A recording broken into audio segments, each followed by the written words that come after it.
Hello, I'm Isaac Hayes III, founder and CEO of Fanbase. Listen to what I'm about to tell you. The window to invest in Fanbase is closing. We've raised over $10.6 million of our $17 million goal.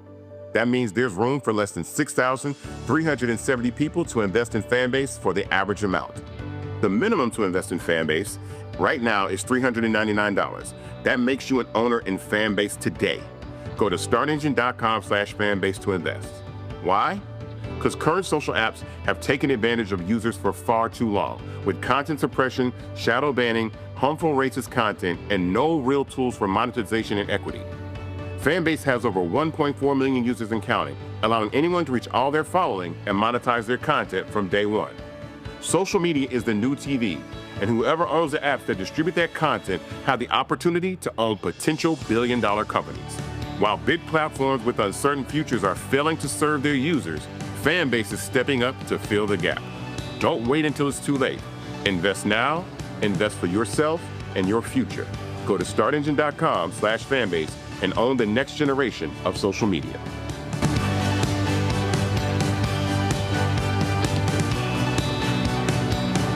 Black Star Network is here. Hold no punches! I'm real revolutionary right now. Black power. Support this man, Black Media. He makes sure that our stories are told. Thank you for being the voice of Black America, Roland. Stay black. I love y'all. All momentum we have now, we have to keep this going. The video looks phenomenal. See, this difference between Black Star Network and Black-owned media and something like CNN. You can't be Black-owned media and be scared. It's time to be smart. Bring your eyeballs home. You dig?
Hey, folks, today's Tuesday, August 5th, 2025, coming up on Roland Martin Unfiltered, streaming live on the Black Star Network. We'll talk with one of the two African Americans in the Dallas-Fort Worth area who Republicans want to force out of Congress. That's Congressman Marc Veasey. Also, we'll talk with Texas House Representative Senfronia Thompson, the longest-serving member of the Texas House in history. We'll talk about the Republicans and their racist maps, their racist gerrymandering, and how they want to increase white representation in Congress. Also, an idiot, a true idiot, the senator from Texas, John Cornyn, sends a letter to the FBI asking them to help Republicans in Texas arrest Democrat lawmakers.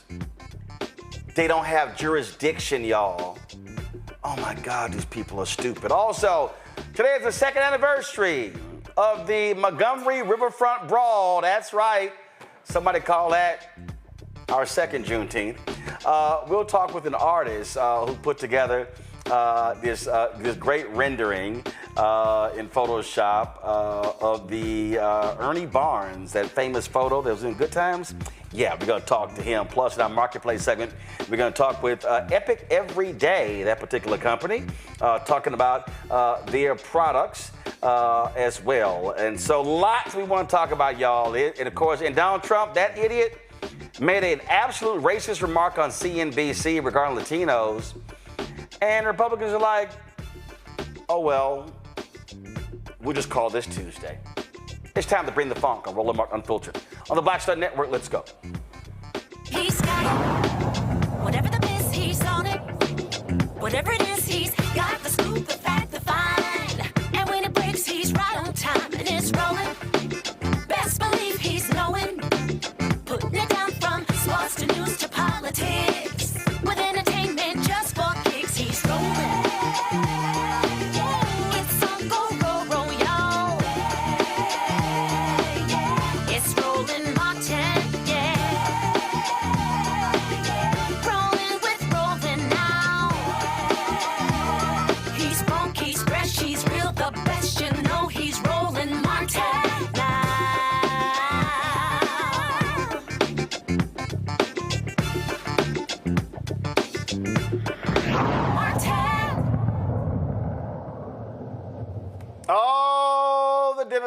Republicans in Texas are just still so mad, upset that they don't have a quorum in the Texas House so they can pass their racist gerrymandered maps that would destroy black and brown representation in Congress. And they're arguing that, oh no, this is going to increase Hispanic voters in these districts, but that's not the point. They want to destroy four black members of Congress, Latina in Congress, and that's what their game is. And so we all know this. One of the folks who they want to pit against another African American is Congressman Marc Veasey out of Fort Worth. They want to eliminate the congressional district, his district in Fort Worth. And they want to basically force him to run against Congresswoman Jasmine Crockett. In Houston, they want to they literally moved the district, so where Congressman Al Green now lives, they basically moved where he lives into the 18th Congressional District. That, of course, is empty as a result of the death of Congressman Sylvester Turner after the death of Congresswoman Sheila Jackson Lee. And so all these shenanigans are going on, and Congressman Veasey joins us right now, along with the longest-serving member of the Texas House, Representative Senfronia Thompson. Glad to have both of you here. Let me first start with you. Congressman Veasey. I mean, it has been hysterical to watch the Republicans go, oh, no. This has nothing to do with Trump's letter, but in the governor's actual call for special session, he mentions the unconstitutional aspect of the districts. Oh, no, it's political gerrymandering. So they're now all trying to figure out what language to use because the facts are it's racist gerrymandering, and they know that's illegal. Right. They know it's racial gerrymandering and it's illegal, and they're lying, right? Like, they are blatantly lying. They said just a few months ago, and when the districts were drawn back in 2021, that they were, quote, drawn to be race blind. As you know, we have not had a majority in the Texas Senate or the Texas House in almost 20 years. And so the Republicans are the ones that have been drawing these maps for the last 2 decades. And so the fact that they're saying that this is about politics is a bunch of bullshit. This is all about race. And you can tell by the way that they drew these lines, like you said, how they basically gutted the black community in Fort Worth. And you used to live in DFW, so you know the difference between Tarrant County and Dallas County. But they have really just eliminated black representation in Tarrant County altogether and packed Congresswoman Crockett's district. And, of course, the number that they did on 18 and 9, the 18th Congressional District that Sheila Jackson Lee used to represent, and the 9th district that Al Green currently represents, is crazy. It's blatantly racist. And what they did to Congresswoman Garcia, like you mentioned a second ago, they're basically trying to eliminate one of the state's only Democratic Latina. And so this is all about race. It's all about trying to empower as many white voters in a state where the white population has been shrinking the last 20 plus years, and how you're going to keep giving them more power at the expense of brown, black, and Asian voters.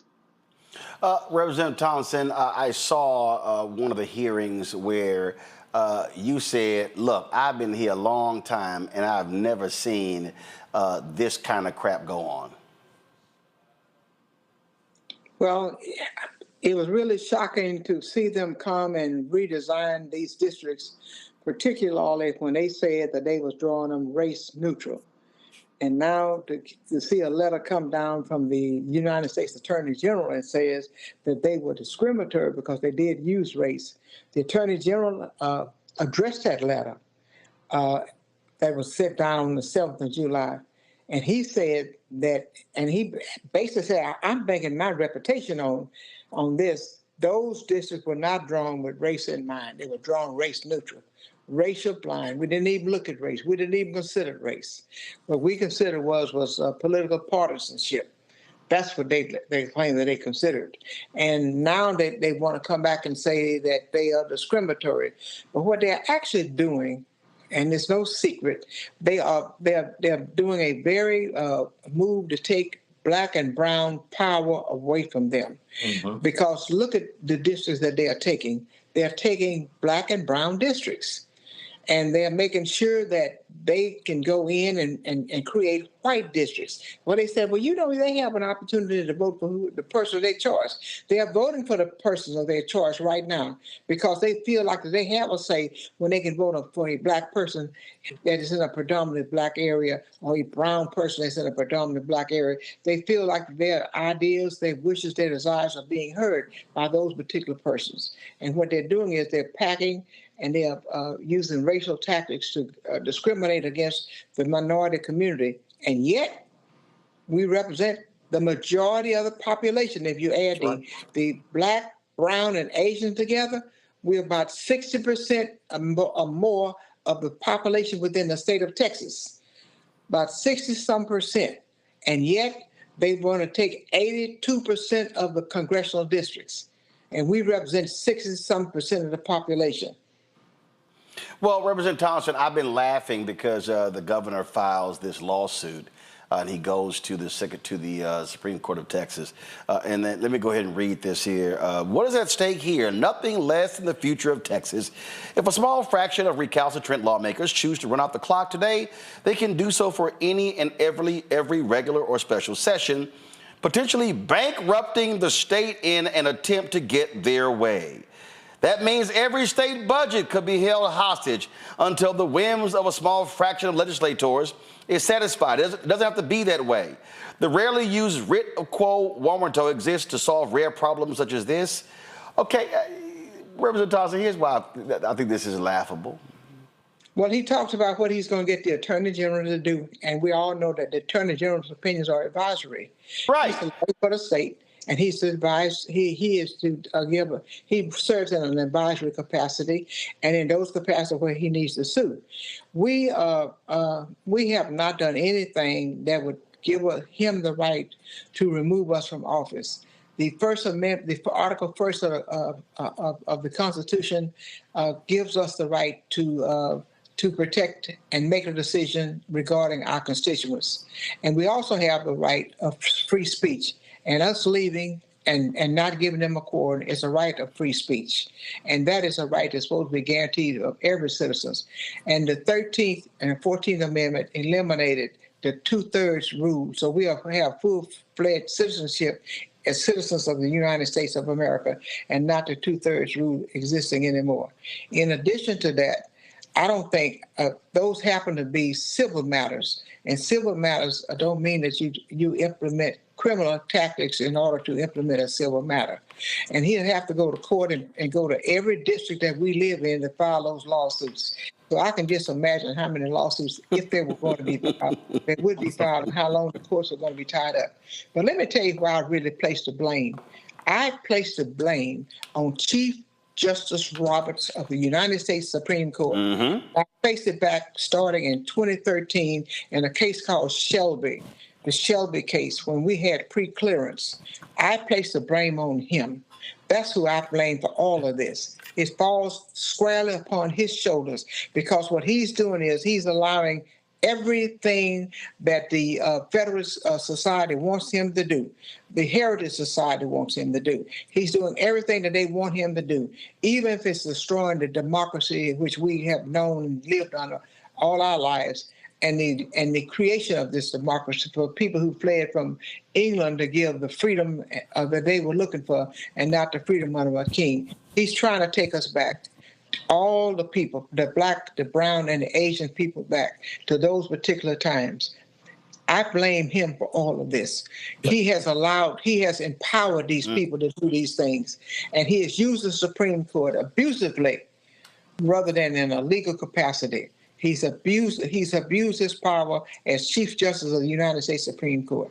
And the millions that he has following him on Supreme Court is just disgraceful. Yep. Well, Representative Veasey, I'm laughing. I'm really laughing big time here because let's go back to my iPad here. I get a kick out of this here. The governor says the court's decision will determine if only 1/3 of the legislature can dictate the outcome for 100% of Texans. You're in Congress. Last I checked, because in the same thing he talks about, holding up the budget. Last I checked, doesn't the Freedom Caucus do that? I mean, the reality is numbers are numbers. In the case of Congress, you need 218. And so the Freedom Caucus says, yeah, we're not going to support this. We ain't going to support this bill. And then they don't. And then they hold everything up, and then they get what they want. And again, I go back to he goes right here, so they can attempt to get their way. That's called politics. And so now in the case here, the law is a law. It just simply says you need a quorum. Yeah. I haven't seen anything anywhere that says that members actually have to show up.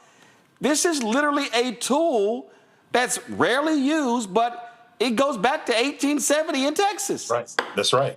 Well, let me not only that, Representative Thompson, hold on. Representative Veasey, make your point, and I'm going back to Thompson. Yeah, no, absolutely. Not only does it go back to the 1860s in Texas, it goes back further than that in the U.S. Constitution, using a quorum technique in order to make sure that you don't have a quorum is something that is normal in politics. It goes back a long, long ways. And then the irony behind all of this that I think people are forgetting, the reason why we left town a week early in Congress, it was because the Republicans wanted to release the Epstein files. And Speaker Mike Johnson, who's always on his knees in front of Donald Trump, decided that we needed to leave town early so we would not have a quorum in the U.S. House of Representatives, so we could not bring the Epstein files up. So behind all of this is they're doing the same thing in Congress. They don't want us to come back because they know if we come back that we're going to keep asking for the Epstein files to be released.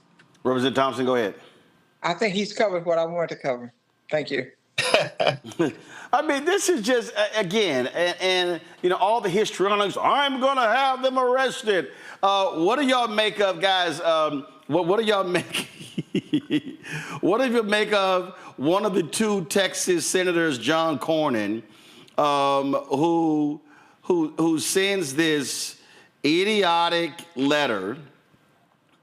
He sends an idiotic letter to the FBI requesting their help with arresting Democratic members. I write to encourage the Federal investigation to take any appropriate steps to aid in Texas state law enforcement efforts to locate or arrest potential lawbreakers who have fled the state for a maneuver to avoid legislative responsibilities on August 3rd, 2025.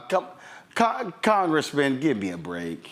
Yeah, and this is really a sad moment in history for John. If you think about his career as our state's attorney general and now a U.S. senator. No. State attorney general and chief justice of the Texas Supreme Court. That's right. I forgot about that. This man knows the damn law. He knows better. He is trying to get in front of Ken Paxton. The last poll that came out had Paxton like 20 points in front of him in a Republican primary. And then the second question that was out in the poll was if Donald Trump endorsed John Cornyn, would you vote for him in the primary? Paxton was still up 12 points after that question was asked. So even Trump endorsing Cornyn is not going to help him win this primary. And I think that is such a low point in his career for him to stoop to that level so he can be seen as some crazy radical right senator when everybody knows he comes from the school of George W. Bush. And that is out of style in Texas Republican politics right now. Representative Thompson, I love this part of the letter. This really, for me, is Comedy Central. I request the FBI's assistance as federal resources are necessary to locate the out-of-state Texas legislators who are potentially acting in violation of the law. Potentially acting. The FBI has tools to aid state law enforcement when parties cross state lines, including to avoid testifying or fleeing a scene of a crime. Oh, was a crime being committed here? Okay. I love this here. Specifically, I am concerned that legislators who solicited or accepted funds to aid in their efforts to avoid their legislative duties may be guilty of bribery or other public corruption offenses. Representative Thompson, is Senator John Cornyn talking about the millions of dollars that Lieutenant Governor Dan Patrick got in order to rubber stamp the impeachment proceedings of Attorney General Ken Paxton and how that disappeared, how that didn't happen? Or was it the millions that Governor Greg Abbott got for his sham school choice bill? I would probably say those two things were bribery. I think if he would work in the realm of what he's elected to do, he can start with Donald Trump and the money that he's accepting and the ways that he's making money. And he would not have enough time to be noticing what somebody else is actually doing. I think he can start with his own house cleaning. And number two, when they issued a warrant out to bring us back, it's a civil warrant. It's not a criminal warrant.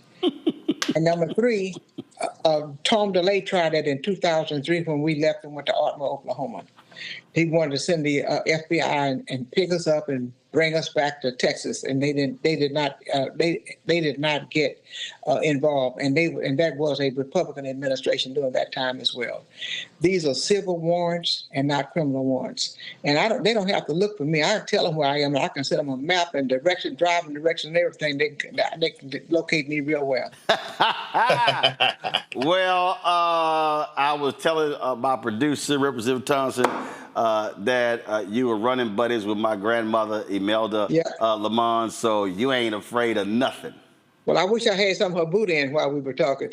I agree 100%. I appreciate it. Thank you for joining me. Roland, can I say this real quick? One of the things that have changed from 2003 to now is that in 2003, we did not act appropriately. We let the bully punch us in the face, and we didn't do anything back. This time around, blue state governors will redraw Republican House members out of their seats if they go through with this Texas scheme. And so Mike Johnson is going to have to look, Darrell Issa, he's going to have to look McClintock, he's going to have to look those Republican members in the face and answer to them why he didn't protect them and tell Greg Abbott and Donald Trump to back down. Because the first job as the Speaker of the House is to protect your incumbents. And Mike Johnson's not doing that, because this time we're going to fight fire with fire. We're bringing a knife to the knife fight, and we will draw some of their asses out this time. And I certainly hope that all of the Texas Democrats, they stay strong. Because just last point here, Representative Thompson, correct me if I'm wrong. So the special sessions are 30 days. This one ends August 19th. The governor can call as many as he wants to. The strategy is actually to hold out until December, because there's a filing deadline to run for congressional seats in 2026. And we know the Supreme Court has a precedent that says that they don't make any, well, first of all, let's be clear that they could change that if they want, and they might very well do it. But typically, they freeze maps in place, even if a lower court has ruled them unconstitutional, because they say it is too disruptive to the voters, and there's not enough time to actually get these things done. So is that the strategy? I really don't know what the strategy is, because I do know that they can move the primary date. They have done that before. When John Connally was going to be a candidate for president, they moved the date then. That was the reason why that the killer bees in the Senate broke quorum when in 1979, and that bill was dismissed. But this does not prevent them from moving the primary date. But there is a certain amount of time, Representative Veasey, that has to be. It is a certain amount of time. But notification, things like that. I think like they need to be able to have this done by mid-December. That's right. In order for it to be ready for the March primary. But if they have to, because they have moved the primary before. I've seen primaries. That's a great point. That's a great point there. All right, we appreciate it. Thanks a lot. Thanks, Roland. All right, folks, going to a break. We'll be right back. On the second anniversary of the Montgomery Riverfront Brawl. Y'all know, somebody, Essence had a photo, they call it Chair-teenth. That's what they called it. That's why I'm rocking my hashtag Team Whip That Ass shirt. You're watching Roland Martin Unfiltered on the Black Star Network.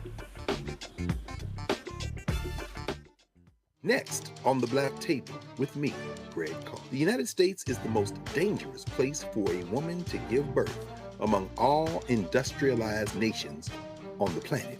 Think about that for a second. That's not all. Black women are 3 times more likely to die in this country during childbirth than white women. These healthcare systems are inherently racist. There are a lot of white supremacist ideas and mythologies around Black women, Black women's bodies, even Black people, that we experience painless, right? Activist, organizer, and fearless freedom fighter Monifa Akinwole Bandele from Moms Rising joins us and tells us this shocking phenomenon, like so much else, is rooted in unadulterated racism. And that's just one of her fights. Monifa Bandele on the next Black Table here on the Black Star Network.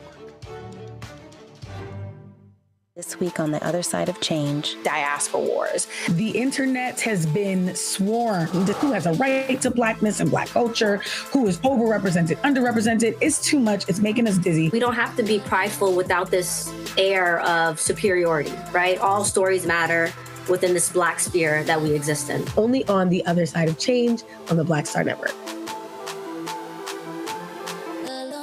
Farquhar, executive producer, Proud Family. You're watching Roland Martin Unfiltered.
All right, folks, so it's important for us just to give you an understanding when we talk about these maps.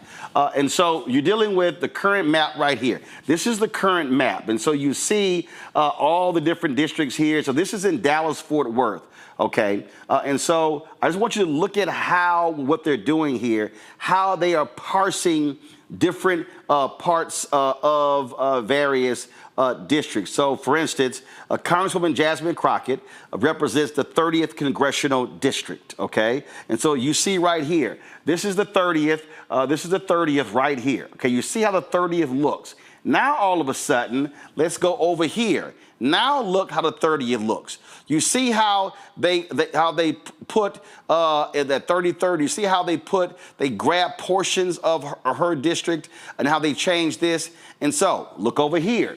Look at this congressional district right here. You see the orange right here? And now you see how this is current, how they have it here, then coming down here, And then now you see how they changed it over here. So you see, again, how they're sitting here, how they're grabbing neighborhoods and how they're sitting here, moving all the pieces on the board around, grabbing pieces from this district and that district and that district to sort of cobble together the district. Same thing when you look at the current right here. So you look at is that the fifth? You should look at the slight purple right here. And so look at this here. You see that particular district. You see how in the 32nd is right next to it, but all of a sudden it looks different over here. And so this is how they've been playing with the maps. Now give me the statewide map. Let's see the statewide map. All right, so you can understand what they're trying to do in the entire state. So this is just Dallas-Fort Worth. So what they looked at 3 areas: Dallas-Fort Worth, Houston, and they looked at the Austin area. And so again, this right here is the current map. And so you see how the map looks. And so you're looking at the various counties. There are 254 counties that are in Texas, 254 counties. And so you see how it's all separated. But then all of a sudden, you go over here. And now when you look at this map right here, you see how the purple district changes, how all those other different, now you see out there West Texas, look, ain't no change in West Texas. And so the purple right here, the yellow right here, that's Amarillo and the Panhandle, but all the changes come right here. All the changes all up in here. Now we're talking Dallas-Fort Worth. Now we're going all the way down. Now we're talking about going East Texas, Houston, all these areas down here. You don't see much change down here in South Texas. You see some, okay, because you look over here, the current map, you see right here, this down here, and all the way down here in South Texas, you see right down here, that's South Texas, and you see how there's a change here. What they've done is they've given some of that South Texas district up to some of these purple seats right here that are in West Texas. And so this is what they're trying to do in order to reconfigure. Now, again, what did they all say? They said when they drew this map right here, this is the current map, they literally said, oh no, race had nothing to do with it. Nothing to do with it. They're actually being sued in court. Right now, Texas is defending this map, saying race was not involved. But the Trump Department of Justice sends a letter saying, oh, districts are unconstitutional, these coalition districts. So Abbott goes, okay, we got to change them. You can't have it both ways. You can't be in court defending the maps by saying race wasn't involved, but now you're redrawing them because Trump said race was involved. Let's bring in my panel right here. Glad to have all 3 of them here. Introducing them. Help pull all 3 up, please. All right, everybody's up. I appreciate it. Thanks a lot. All right, first off, Teresa Lundy, TML Communications, joining us. Teresa, of course, is out of Philadelphia. Glad to have her here. Dr. Mustafa Santiago Ali, former senior advisor for environmental justice at the EPA. He also joins us from Washington, D.C. Glad to have my frat brother here as well. Also joining us on the show, Dr. Zachary Kirk, educator and content creator out of Atlanta. Glad to have all 3 of y'all here. I'm just getting a kick every day out of the story changing, Mustafa. It changes. No, it's not the maps, it is the maps. Oh, it's like, no, they did it, we're doing it. Oh, they gerrymandered first, we're doing it now. Look, we know what the deal is. They're trying to kiss Donald Trump's ass, pure and simple. Yeah, that's exactly what it is. But it is also about erasure. It is about power. It is about, making sure that folks who fought for the vote, who, invested in their communities, also lose resources, because sometimes folks forget when we're talking about gerrymandering. Yeah, we're talking about the vote. We're talking about the shifting of power, but we are also talking about who's going to stand up for you when you need Medicaid, who's going to make sure that you have the resources you need for education. You can go down the laundry list of all the things that are tied to this when they begin to erase people, when they begin to extract power away from folks. So we've got that dynamic that's going on. And then, of course, they continue to kiss the ring of Donald Trump. And, what they're really doing is setting themselves up long term for democracy to no longer have the same amount of meaning that it once did. So people have to speak up. We got to continue to push. We got to continue to fight. And we got to continue to make sure that there's real justice that happens as we go through this process. You know, it's crazy, Teresa, hearing the Democrats doing this in Pennsylvania, they're doing it in New Jersey, they're doing it. Political gerrymandering has been done by both parties. I love it how they just totally ignore how Republicans gerrymandered North Carolina to take 3 congressional seats.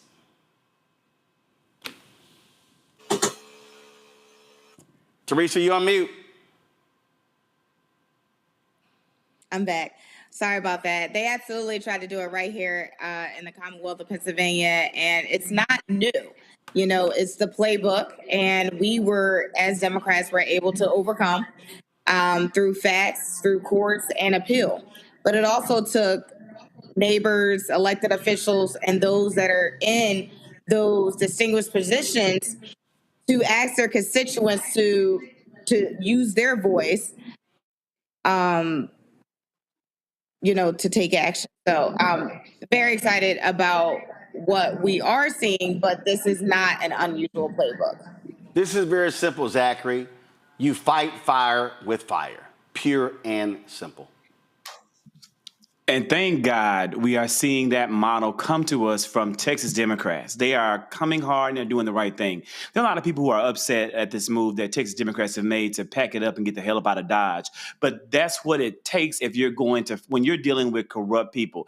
It's wild to me that Texas Republicans and Governor Greg Abbott and Ken Paxton were sitting on their asses thinking that people were going to take this. These people, your elected leaders in Texas, they're making $7,000 a year, and they're being fined $500 a day for what they've chosen to do. But this is the only thing they can do to protect democracy. And your, you know, our representatives earlier, I think it was Representative Veasey, when he said that, you know, we've already seen this happen in Congress where Republicans shut down the process for Congress early and left because they were trying to protect a pedophile and protect the leaking and the releasing of the Epstein files, which they promised to the people. What you have happening in Texas are Democrats who are leaving and shutting down the governmental process to protect democracy. These two parties aren't the same. And we need people to see that. And I'm going to be honest with you, Roland. I need my national Democrats to see this as a model and example and start fighting back in the exact same ways. Shut the shit down. I mean, these folks here, again, I just laugh at them. I just sit here and just go, you know, we're dealing with some loudmouth individuals. And the whining and complaining to me is utterly hilarious. It's utterly hilarious, okay, how they're trying to sit and play the game, all right?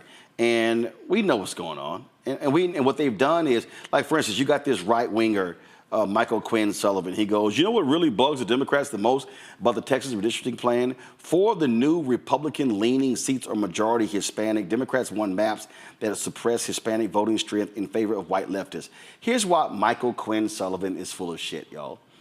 In the last 2 censuses, Texas's population increased because of Latinos and Hispanics. And you know what the Republicans did? They created white districts. Yep, that's what they created. And here's what poor little Michael Quinn Sullivan, and just so y'all know, he is the right wing. First of all, I despise the fact that he's a Texas A&M Aggie. That's pathetic. But he's also the publisher of Texas Scorecard. This right wing, come on, show it, please, come on. This right wing publication, that's what he is, this right wing publication. And so what they're all about is they're all about hardcore right wing. Well, let's be clear. Majority of Hispanics in Texas don't vote Republican. They still vote Democrat. That's a fact, Teresa. It's a fact. Yeah, they do. And they're actually looking at the issues that is happening in their districts and in their neighborhoods, and they're voting accordingly. You know, I think, you know, the Republicans are really stressed about their numbers. So what they're doing is that they can't change how their voting is going to happen because they haven't delivered for the folks that voted for them and for the folks that they say they're actually serving. So it's going to be a tough time. And I think this whole redistricting effort is going to be a test to see what actually comes of when we get to midterm. Yeah, I mean, at the end of the day, I keep saying this, Mustafa, over and over and over again. It means you have to turn out and vote. We have to see massive numbers of black people and others turning out to turn these Republicans out of office. It goes back to my grandmother's quote that folks have heard me talk about. You have power unless you give it away. When you don't get up off the couch, you are giving your power away. When you think that it's just not that important, my vote doesn't matter, you're giving your power away. And when you give your power away, you're giving your resources away. You're giving away the ability to frame out the direction for your community. You're giving away your children's future, to be quite honest with you, based upon many of the policies that they're moving forward on. So all we got to do is mobilize, get folks ready, educated, registered, and then go out and vote. And make sure you're voting for policies that actually have some humanity in them. Make sure you're voting for policy that's actually going to help you to be able to hold on to your home. Vote for policies that will help to protect you from the hurricanes that are going to come back through Texas and many of the other natural disasters that are going on. So you should just make sure that you vote, and that not only you vote, but you make sure you're talking to other folks about why they should be voting as well. Zachary.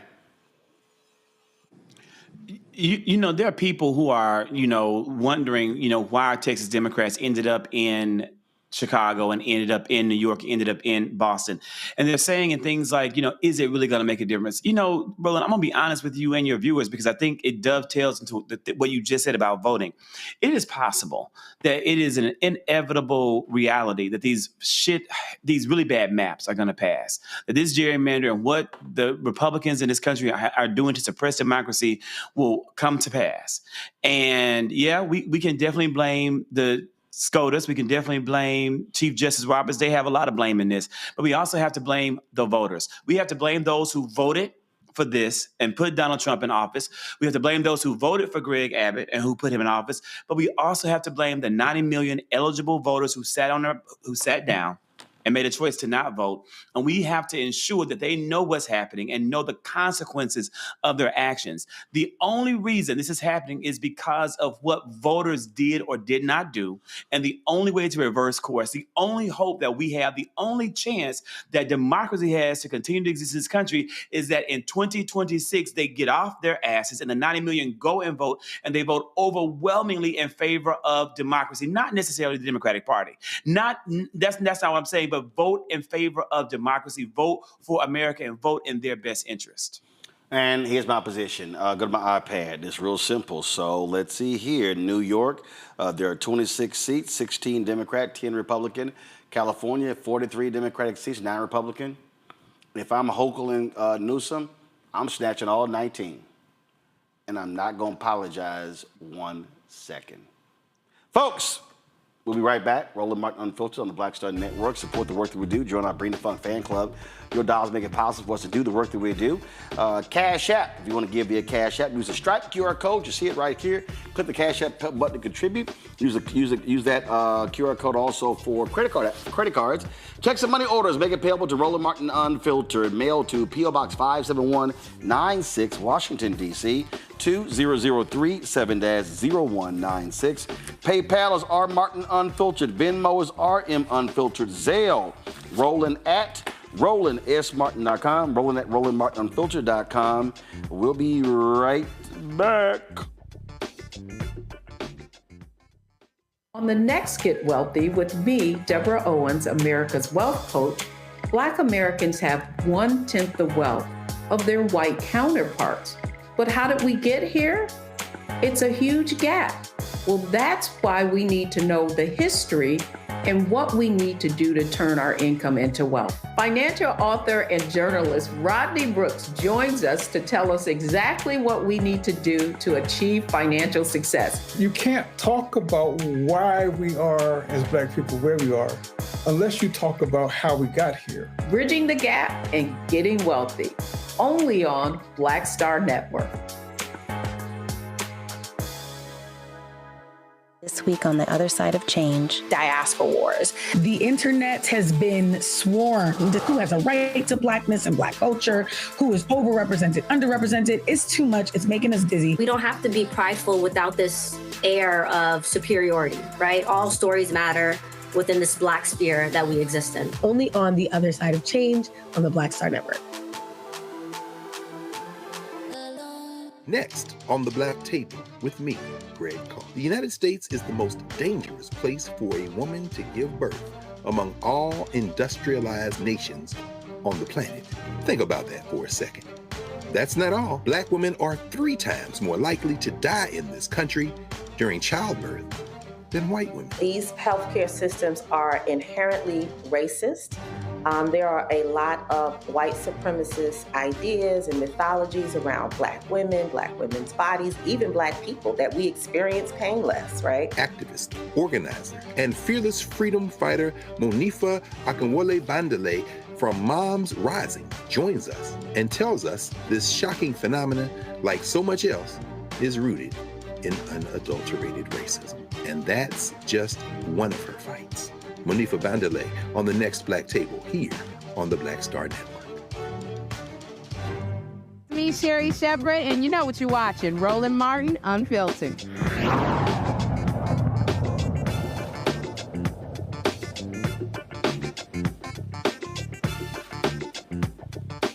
Folks, Democrats are still in Chicago, and they were joined today by Ken Martin, the chair of the Democratic National Committee.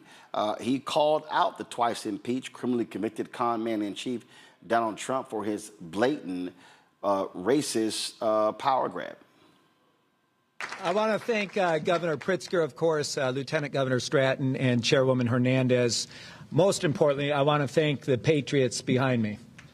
You know, patriotism means standing up for our Constitution in this time when it's under assault from people throughout this country, including our President of the United States. Let me tell you something, though. You heard it from the governor. Democrats are fighting back. We're not rolling over. And I've been saying to these Texas Republicans, if you want a showdown, well, you're going to get a showdown. And here it is right now here in Illinois. Unlike Texas Republicans who held just one hearing on flood response, but 8 hearings on rigging maps, Texas Democrats are doing their damn jobs. They're standing up for the Constitution. They're standing up for the democracy. They're standing up for the voices of their constituents. There is nothing more American than calling out corruption, blasting bullies who seek to harm others, and defending democracy and the will of the voters. We are here on the eve of the 60th anniversary of the Voting Rights Act to once again stand up for fairness and justice. Because just as the icons of the civil rights movement marched, protested, and got into good trouble, just as Dr. King and Fannie Lou Hamer and John Lewis fought to ensure that Americans could access the ballot regardless of the color of their skin, so too are these courageous Texas House Democrats standing up and fighting back against a racial gerrymandering scheme to disenfranchise black and Latino voters, all to desperately hold on to Congress in the midterms. I am here because the DNC is standing shoulder to shoulder with them every single step of the way. And let me tell you something. We are supporting them not because it's a political fight, although it is, not because it's a necessary fight, although it is. We are supporting them because this is a moral fight, a fight worth fighting with every tool at our disposal, a fight for the fundamental value that voters should get to choose their leaders, not the other way around. Now, our message today is simple. It didn't have to be this way. It did not have to be this way. But Governor Greg Abbott, he could have simply picked up his pen to directly support individuals and families affected by the devastating floods in Kerr County. He didn't. He could have said no to Donald Trump and refused to redraw the electoral map in Texas. He didn't. It's clear that Republicans would rather play politics with our elections than support flood victims. They'd rather cheat than try to campaign on their failing record, a failing record which, by the way, includes voting for Trump's budget bill, which rips away health care for up to 1.7 million Texans. Republicans are running scared that voting for this monstrosity will make them lose their majority, and it certainly will. which is why they're trying to disenfranchise Texas voters by packing and cracking them into districts to dilute their voting power, a clear and blatant violation of the Voting Rights Act. Now, I want to be very clear about this. The Trump-Abbott gerrymander is a test case for the rest of the country. What Republicans are trying to do in Texas is a model for other red states to lie, cheat, and steal their way to victory. They don't give a damn about the will of voters or their needs. In fact, they'd rather bend the knee to Donald Trump in Washington, D.C. than advocate for Texas. It's insulting, it's shameful, and it's wrong. And as I've said, Democrats are going to fight this tooth and nail, and until the will of the voters is respected. This is not the Democratic Party of your grandfather, which would bring a pencil to the knife fight. This is a new Democratic Party. We're bringing a knife to a knife fight, and we are going to fight fire with fire. We cannot, we will not let Republicans succeed in their efforts to gerrymander the map and tilt the election in their favor.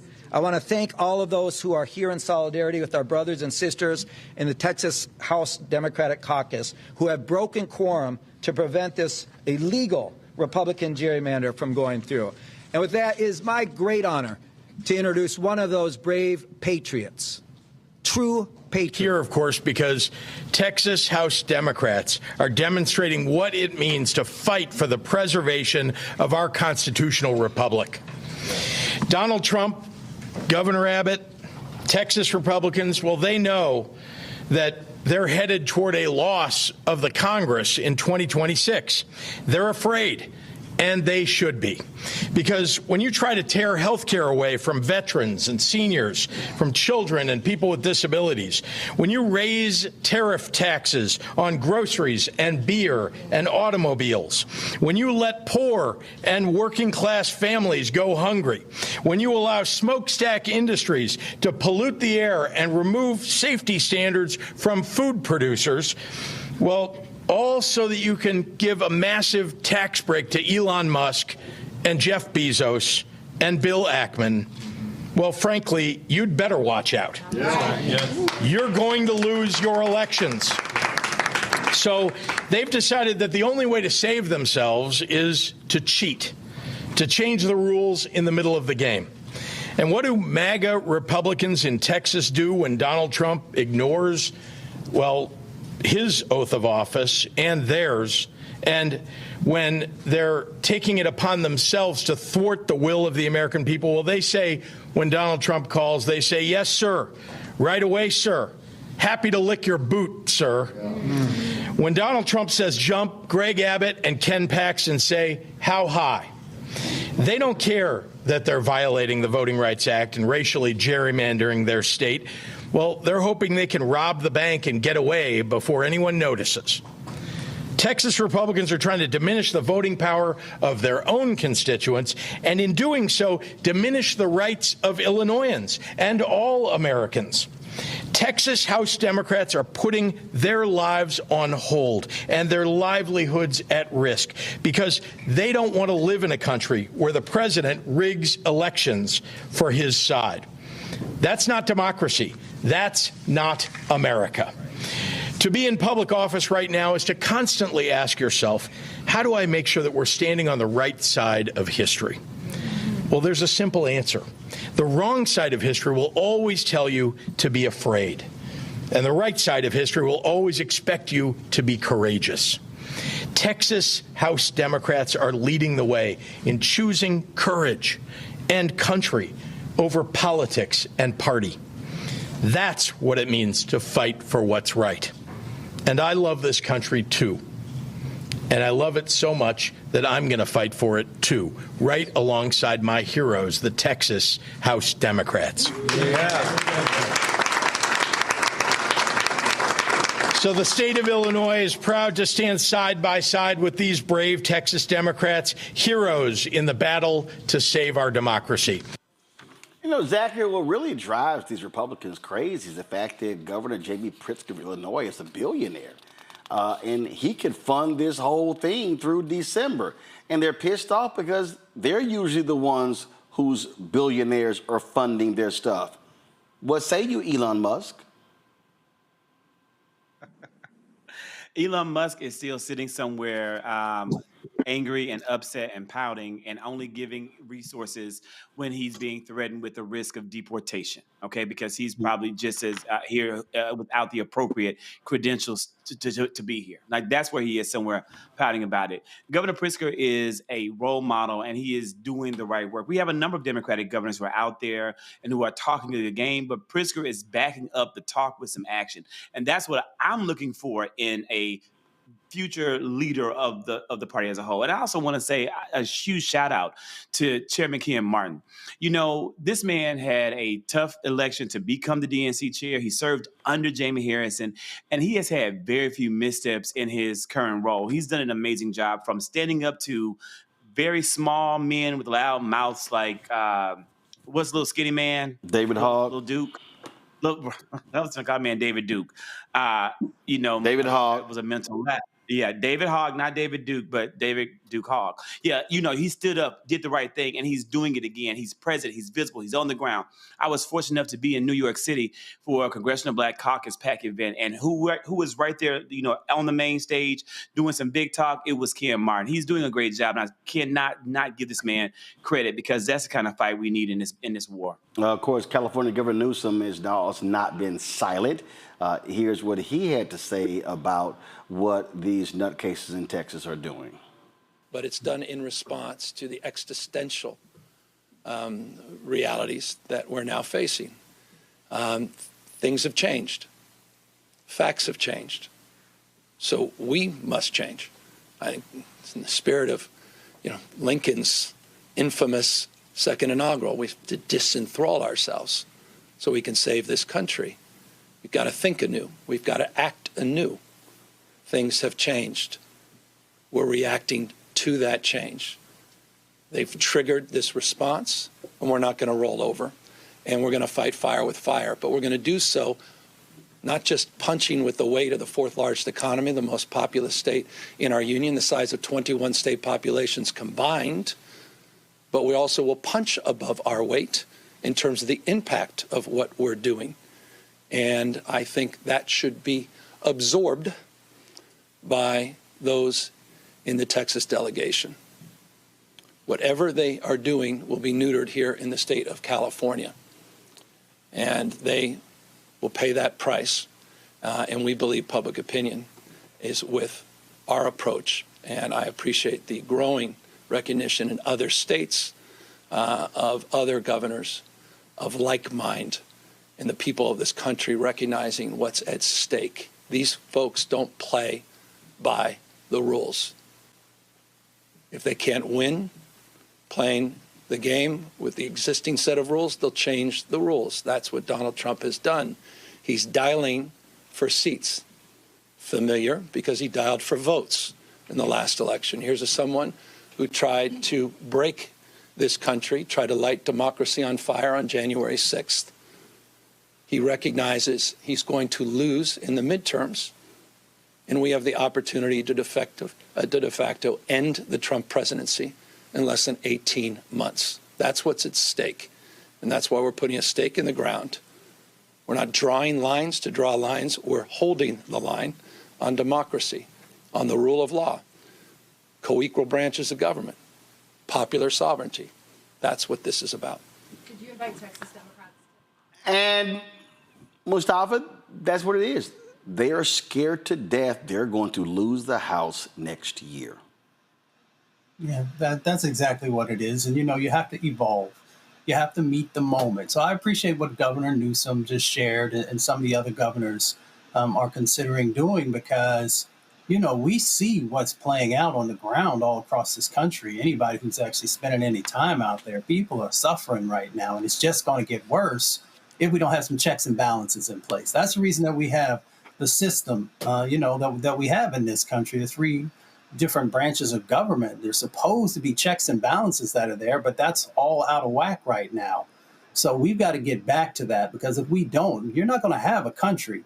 And we know who's going to carry the burden. It has always been the Black community that's been the one, who gets hit first and worst, and the ones who, even after things begin to heal, it takes from, just decades upon decades. So Folks are doing what's needed in this moment, and I appreciate that. Everybody knows I'm a type of person who tries to find collaboration where it can be, but these folks are not interested in that. These folks are only interested in power. They don't care who they hurt and for how long they hurt them, and that has to be addressed, and this is one of the ways of doing it.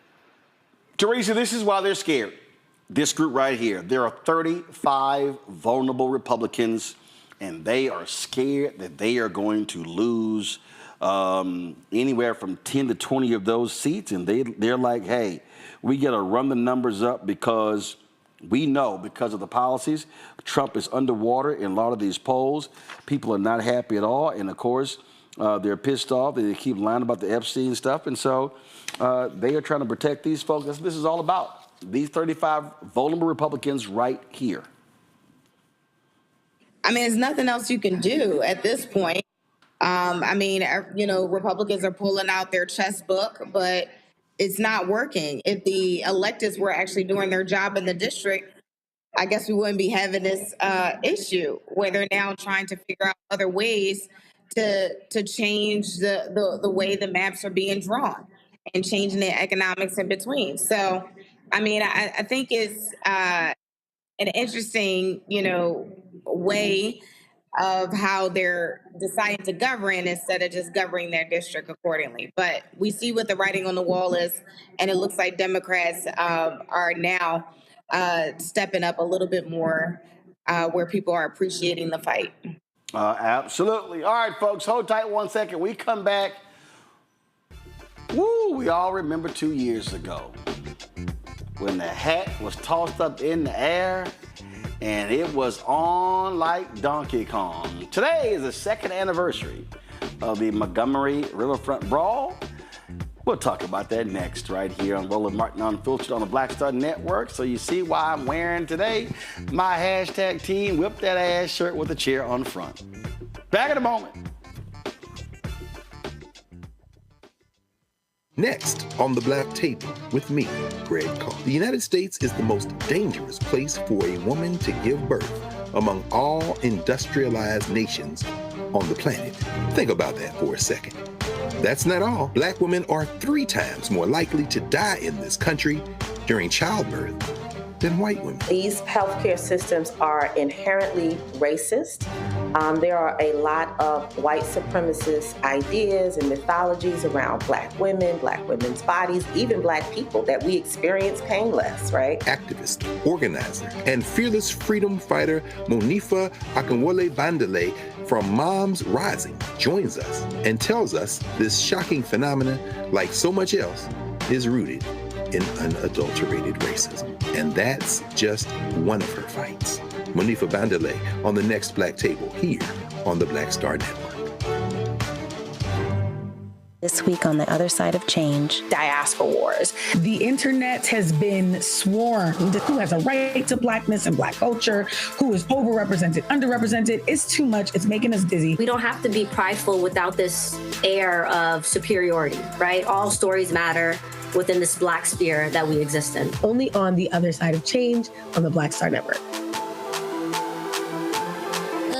Hello, I'm Isaac Hayes III, founder and CEO of Fanbase. Listen to what I'm about to tell you. The window to invest in Fanbase is closing. We've raised over $10.6 million of our $17 million goal. That means there's room for less than 6,370 people to invest in Fanbase for the average amount. The minimum to invest in Fanbase right now is $399. That makes you an owner in Fanbase today. Go to startengine.com/fanbase to invest. Why? Because current social apps have taken advantage of users for far too long, with content suppression, shadow banning, harmful racist content, and no real tools for monetization and equity. Fanbase has over 1.4 million users and counting, allowing anyone to reach all their following and monetize their content from day one. Social media is the new TV, and whoever owns the apps that distribute that content have the opportunity to own potential billion-dollar companies. While big platforms with uncertain futures are failing to serve their users, Fanbase is stepping up to fill the gap. Don't wait until it's too late. Invest now, invest for yourself and your future. Go to startengine.com/fanbase and own the next generation of social media.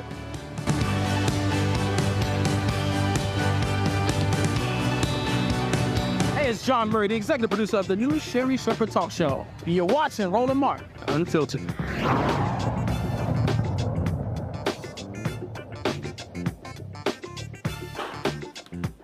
Oh, it was the mollywop heard around the world 2 years ago in Montgomery, Alabama.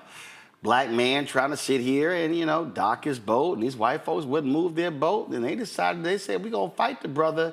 And, the Black Avengers came to his rescue, and it was on. The brother smacked his white woman in the head with a chair. And all of a sudden, this symbol right here became legendary around Black America. Let's go back in time a couple of years, shall we? Roll it. That guy in the white shirt is crew from our little dinner cruise boat who got off our ship to go over there to move that black pontoon boat on his own because those guys who parked there were told not to leave it there and they left it there. So he's just pushing it off. That's funny. Took matters into his own hands. I love it.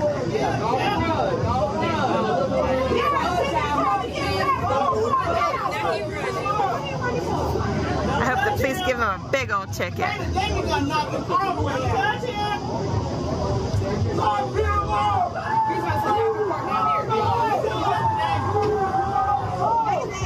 Ooh, confrontation with the owner of the boat.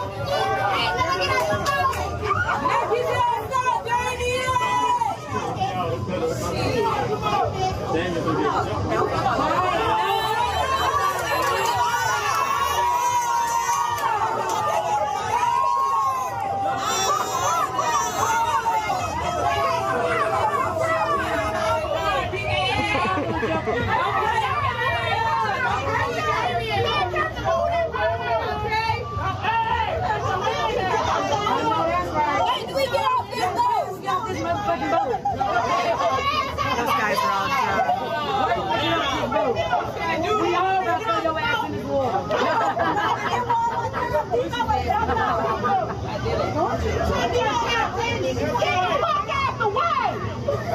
Move, bitch! Get out the way! Get out the way! Get out the way! Move, bitch! Get out the way! Get out the way! Get out the way! Move, bitch! Get out the way! Get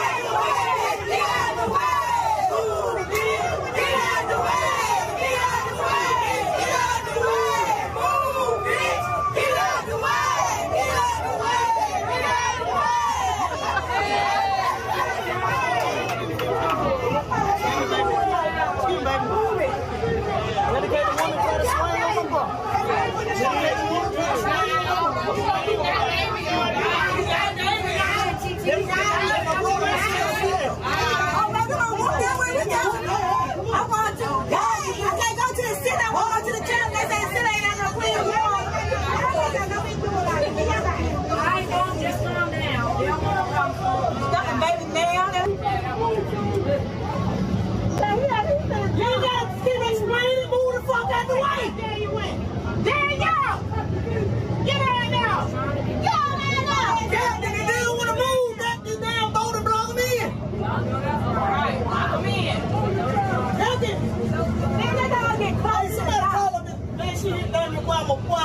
My dog, I like shit dog in here. My dog. I ain't gonna do nothing but drown and I'm gonna come in here. I'm gonna say one more substitute. No, we do for you, baby. It's over. Y'all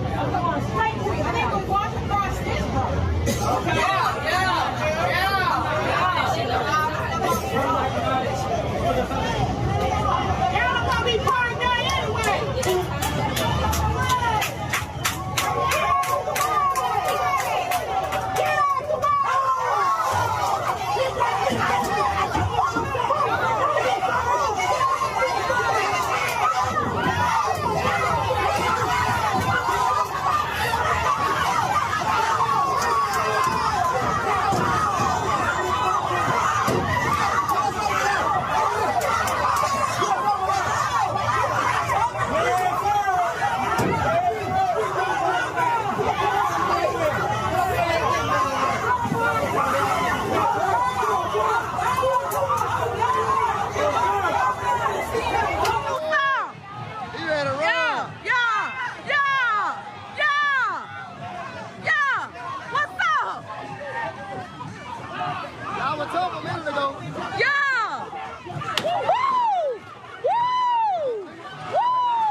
playing like that, baby.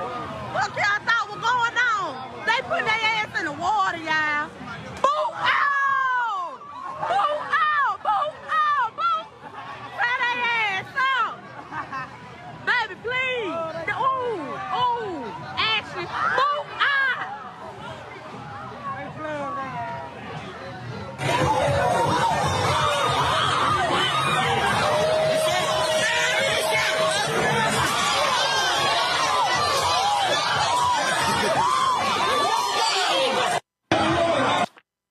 I must say, y'all, this absolutely was a flashpoint in terms of the culture. After that, man, black folks had earrings made out of chairs, hats, shirts. I mean, I saw more Let me tell y'all something. I had this shirt here made up, a chair with the phrase I always use, hashtag team whip that ass. Man, I got stopped by more people in the airport. That was crazy. Then I was on social media and I saw this piece. This was a takeoff of Ernie Barnes' famous Sugar Shack painting, made famous in Good Times. It was the Photoshop was renamed the Alabama Sweet Tea Party. The artist was Premi Sterlin. He joins us right now, and so glad to have you, Premi. First of all, before we talk about it, in terms of the piece there, I mean, I don't think people really understood how so many black people were fired up to see this ass whooping take place in Montgomery. Yeah, for sure, man. I think it really did show a lot of unity within the community to, make us feel like, we could be one, we could be together, especially in a situation like that where we felt like one of our own was being attacked by, a different group. So. And the memes and everything after that, first of all, they were like, yo, the new black bat signal is throwing the hat up in the air, and folks coming. And then, of course, somebody put the Avengers music when the brothers rolled up. I mean, and again, it was crazy, the aftermath of when this video came out, how it was everywhere.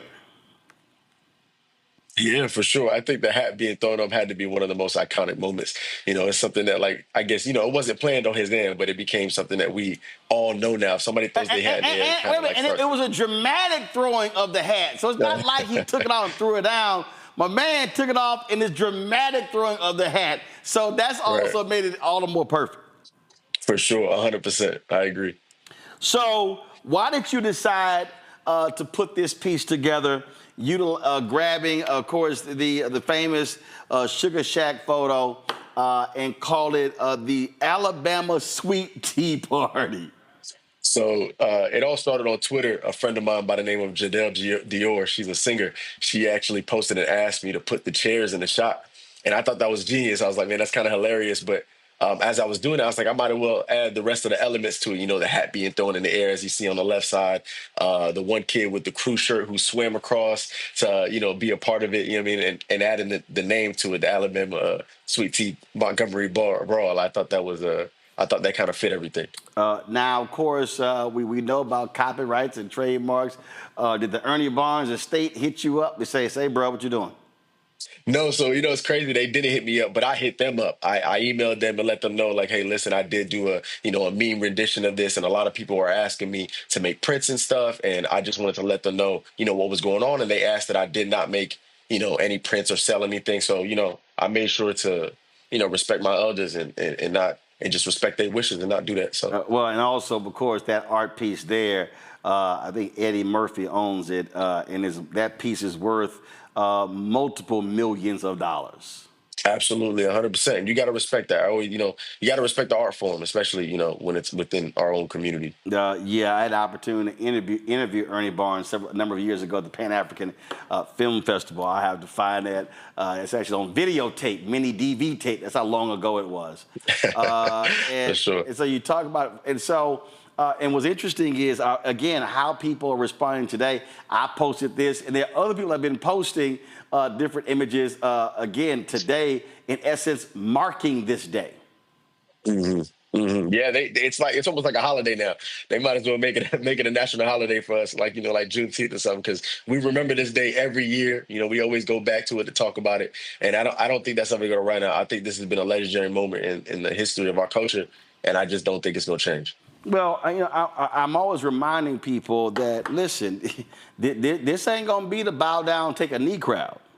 I mean, people need to understand that. And I think that's also was a huge part of this deal. Folks were sick and tired, and the brother was just simply doing his job, trying to park the boat, and these arrogant fools just did not want to move, and so they wanted to fight. So it's like, okay, let's roll. Yeah, absolutely. I think they expected him to kind of bow down, and when he didn't, and he made sure to stand his ground and stand on business, and the other people came to defend him, you kind of see like they wanted no parts after that. They wanted to stay in their boat, and they wanted to act as if the event was over when they were the ones that started in the first place. Go to my panel. Zachary, you first. Roland, I'm gonna be honest. I had some of that footage I had never seen, and it was a commentary that was taking me out. Oh yeah. We got other videos, so we got multiple videos. And you're right. The commentary was awesome. You need to commemorate the day for all of us who didn't get to see all of that. Like when this happened, I was preoccupied. I don't know what I was doing. Preoccupied, not focused on it. It was too much going on. I knew it happened, but I didn't see that commentary. Give us a replay of all the good stuff, because now I'm about to go down a rabbit hole, because I was dying over here at what I saw. I only knew about the brawl. I didn't know about the amazing commentary, the looks, the people in the background giving you blow by blow action. What we didn't show, hey, y'all need to find it. We didn't show the brother who jumped in the water and swam across that joint to join in the ass whooping. Y'all cue that up so we can see that. And that was a whole level of memes, Aquaman, all sort of stuff. I mean, again, this brawl had it all, and it was crazy. And what's weird is, you're right.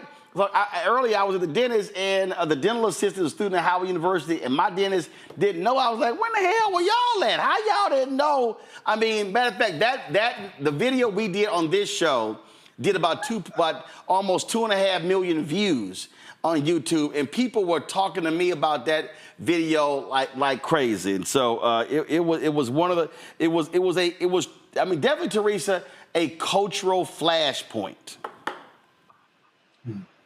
Yeah, it was. But, as much as I, remember us coming together during this, my heart still breaks for this moment even happening. And I think it's just a testament, from the top of what we were talking about in our government, and how much of a discourse it is for a security guard who's doing his job, who's likely getting paid the minimum, has to deal with this kind of stress and strife. And then I'm just glad it didn't escalate, where there were casualties involved. But, every time I watch it, it breaks my heart. Well, it don't break my heart, because all I know is some other stuff got broken. It don't break my heart at all. Mustafa? Yeah. Hey, this show unfiltered. I don't give a damn. Ass whooping like that did not break my heart. I sat back and enjoyed the hell out of it. I think our ancestors did too. I think our ancestors said, there it is. For every time I wasn't allowed to look you in the eye, for every time I had to cross to the other side of the street, for every time you were able to disrespect my wife or my daughter, for every time I wanted to be able to throw them up, but I knew if I did, I'd be lynched. I think the ancestors said, there it is. And that's the way that I interpreted it. Because for as long as we all can remember, privilege has been allowed to be able to do the most egregious things to us. And in many instances, we had to take it because of the times that we were living in, but we no longer live in those times. So if you want some, you're going to get some. And we hope that we don't never have to resort to violence. But if you're going to bring violence, then people have the right to defend themselves and to make sure that whether they're a man or a woman, that they're able to stand up. See, Premi, I thought Mustafa was going to say, whoop, there it is. That's what I think he was going to say. I think he was going to say, or I thought he was going to say, whoop that trick. But I do think he's right. I'm telling you, I think a huge part of the reaction was exactly what he said. Black folks took a whole lot of shit. Here's a brother just trying to do his job, and these drunk-ass white folks wanted to act a fool, and so... hence, ass whipping time. Absolutely, 100%. I agree. I feel like that's exactly what was going on. I mean, and seeing the people watching from the boat, and they giving commentary on what's happening, and they watching it escalate to the point where they couldn't do nothing because they was in the water, and then watching that one kid jump in the water to swim across to help him, really showed that to me. Right. Okay. Control room. Where's the video of the kid swimming? Y'all, what's up? I think y'all. No, we already seen that. We show the video of the brother jumping to the water because, man, I remember black folks who don't swim said, I'm going to go start taking swim lessons after that happened. They was calling him Black Aquaman. I hadn't seen a couple memes like that. Right. I mean, that's exactly what it was. So, I mean, it was, I'm telling you, the swimming, I mean, that... Zachary talks about what people did. In fact, here just how creative folk got. Here was one of the videos, y'all. Watch this.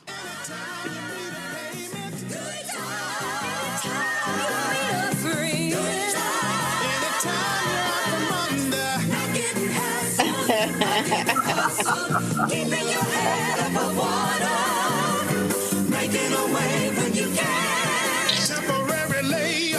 Good times, easy credit rip-offs. Good times, scratching and surviving. Good times, hanging in a jar. Good times, ain't we lucky we got 'em. Good times.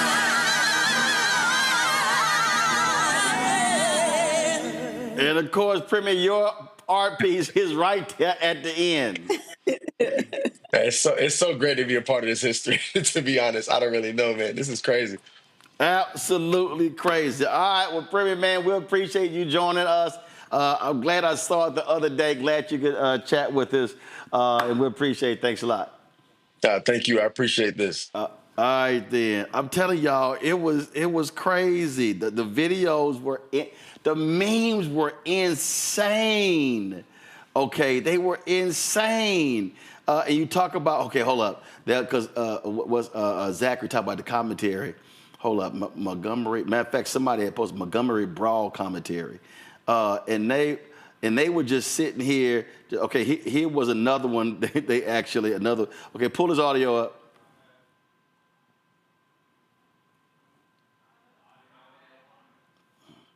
All right. So there's no audio on that one.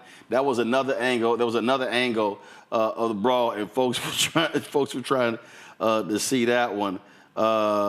Somebody said the full brawl from a different angle. Do we have audio on this one?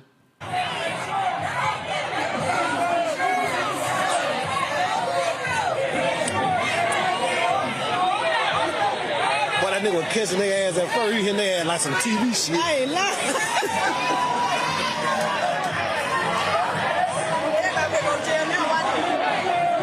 Yeah, see, the other folk were...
DJ going. We got the folk talking. We got all of that.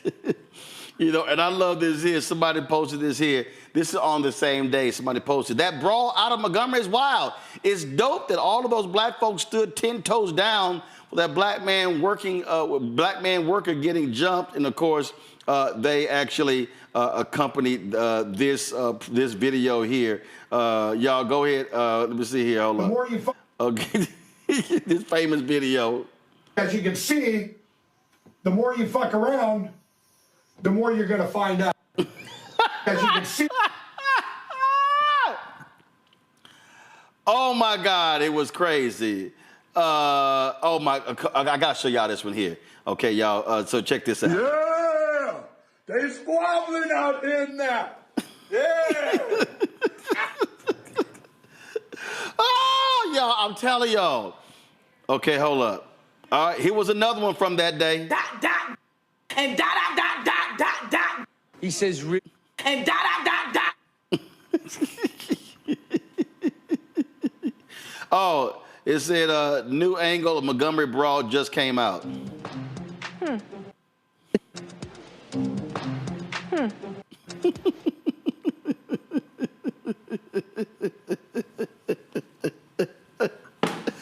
Ow! I'm sorry, Zachary.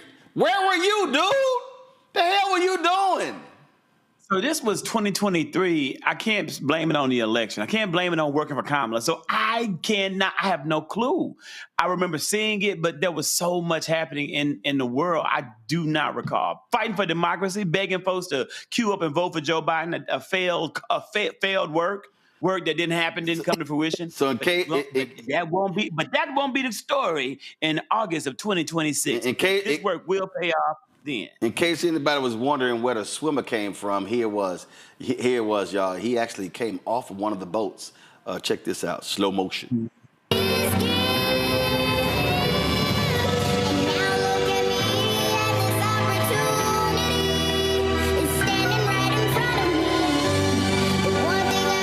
My man swam across the water to get a piece of that here.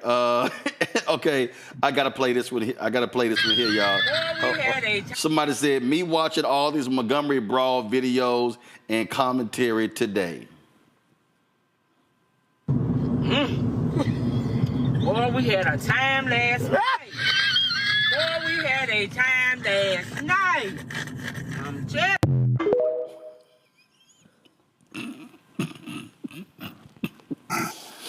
Okay, y'all, I'm having okay, let's see here. I gotta find, okay, hold on. I gotta find another one, y'all, because I'm having way too much fun. So this was actually a pretty funny video here. Let me zoom. Okay, pull up the audio. So as a white woman, obviously I need to weigh in on the Alabama boat brawl situation. And here is my take on this situation. I would like all marginalized communities to know that I come with a chair. And if you ever need my chair for defense of any type, just ask. I can move out of it and sit somewhere else. This thing is heavy, it rolls fast, and if you throw it at someone, it'll do serious damage, okay? All right, wait. It also has canes in the back, so we've got options. We've got options with my chair. You see me, you need the stuff, just ask.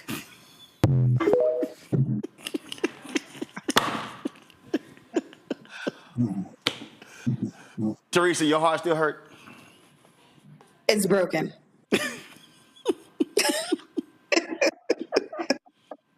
Oh, I think he was one of those good play-by-play, Mustafa. Let's roll it. It's not a race thing. This is not a race. Well, maybe it is a race thing. This security officer tells this gentleman here that he can't park his boat there. He needs to move his boat. And it turns into an altercation. It just so happens that this is taking place in Montgomery, Alabama, which also happens to be the home of racism. That's right. So that in Mississippi, the white guy, he gets his friends and they start jumping him. This nigga threw his hat up like he was about to graduate. So just know, this is the cheat code, people of color. If you ever caught in a tough situation, just take your hat and throw it up in the air. And out of nowhere, the black people you never knew, never met, is just gonna come out of nowhere to help aid and assist you. The visuality of the week award goes to this gentleman over here swimming. Do you know how committed you have to be to hop in a body of water you don't know what's in the water, assist somebody you probably don't even know? He swam all the way over there. Yo, come back with straight full of adrenaline. Then he get over there, soaking wet, probably 10 pounds heavier, and he ready to fight. When this transpired, this shit felt like, you know, the end of The Lion King, where Timon and Pumbaa just started just whooping all the hyenas' ass at the end. The cavalry has arrived, nigga. And the dreadhead niggas is throwing hands. The girls that was doing the commentary, I ain't gonna lie, y'all country as fuck. I thought I was at a crime mob concert. This nigga think it's ECW Hardcore Heaven 1997. He swacking the fuck out of everybody with that chair. Straight Stone Cold Steve Austin Sandman type shit. Where's Jim Ross when you need him? The carnage, the mayhem, the broken bodies. We need an ECW chant for that, I ain't gonna lie.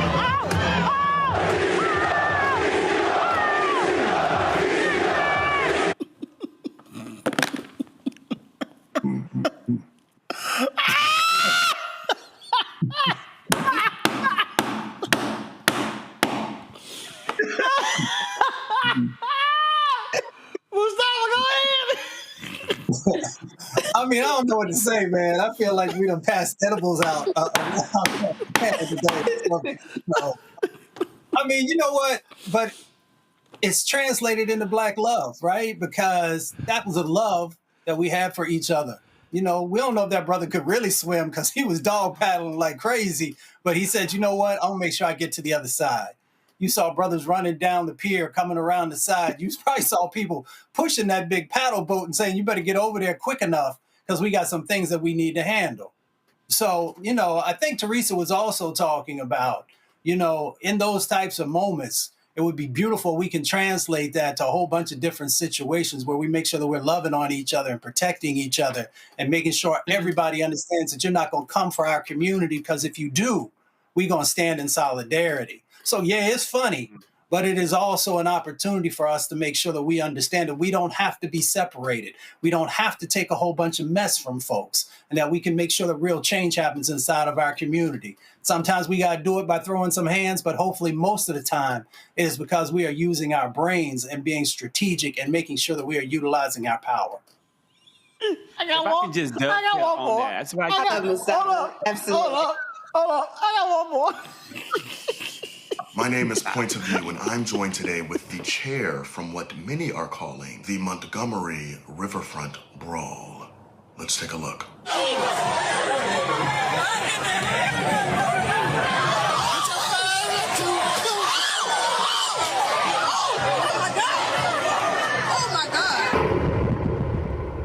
Is this you? It is. How are you today, DeMonte? Is it? I'm doing all right. I'm just happy to be on the right side of history, man. Care to tell us what happened in Montgomery? Man, I was smoking a blunt, thinking about the pussy I was gonna get later. I had a date with this bad bitch from IKEA. Thick ass, 3-seat sofa from the clearance rack. Not 2, 3. 3 seats, nigga. That's a thick bitch. Thick ass bitch. So I'm minding my business, thinking about her big burly ass, when this black security guard politely asked these white people to move their punk ass boat so that the riverboat could dock and the patrons could safely get off. What happened next? The white people ain't take too kindly to the request and started jumping the black security guard. Next thing I see is black Aquaman swimming across the river to help the security guard. And that's when you jumped in. That's when I whispered to one of the niggas next to me and told him pick me up. Why'd you do it? You know, a lot of people look at me and assume I'm white, when in actuality, I'm just white passing, and I just saw an opportunity to use my privilege as a super duper light-skinned nigga from Alabama. Thank you for joining us, and thank you for your service, DeMonte. The pleasure is all mine, man. If you'll excuse me, I gotta go bust open. You know what? Remember, Clint Eastwood did talk to a chair at the Republican National Convention. Maybe that was the chair he was talking to, Teresa. The light-skinned chair. With a do-rag. It had on a do-rag. And Air Force One. In black. The chair's name was DeMonte Bottom Holder. That Trey Melvin, that was brilliant. We need a creativity award, Roland. I'm gonna close. The Black Star Network's Creativity Award. I'm gonna close this out with a white guy's take on this. Alabama riverboat fight, greatest piece of cinema I've ever seen. Honestly, some of the best action sequences all around. When that security guard is being 8-on-1 by the shirtless rednecks, and then a dude jumped into the water to swim across from a boat to the dock to even the odds. He sees 8-on-1, and he's like this one security guard having the shit beat out of him by shirtless rednecks. One of them came running in and gave a fucking running knee in salmon shorts. Like, these are bag of shit, shirtless, drunk rednecks attacking a lone black security guard. And this one dude jumps in and swims across. The crowd reacts the same way in Avengers Endgame when you hear Falcon go, "On your left," and the portals open. The crowd watching this just went, "Oh my God, we can be involved too." And it goes on 8-on-1 to like 46-on-8. And then a dude has a chair. He's just smashing people. It's like the Hulk. He's just smashing people with the chair. They all deserve the belt. Everyone deserves the belt. Even the shitty cops, because the cops are like, "I kind of don't want to stop this." They're like, when chair dude gets the one shot on the down lady, they're like, "Okay, we have to arrest you on camera." And they're mad about it. They're like, "Damn, dude, you were so cool until you hit that lady as she was down." Until that moment, they were like, "Oh, no." But yeah, greatest fight I've ever seen. It's a little bit on TikTok, but it's go to YouTube for this one. Alabama riverboat fight. There are multiple angles, so many people, and there's a DJ playing in the background the whole time. Top 10 internet, like, big old brawls I've ever seen. I loved it.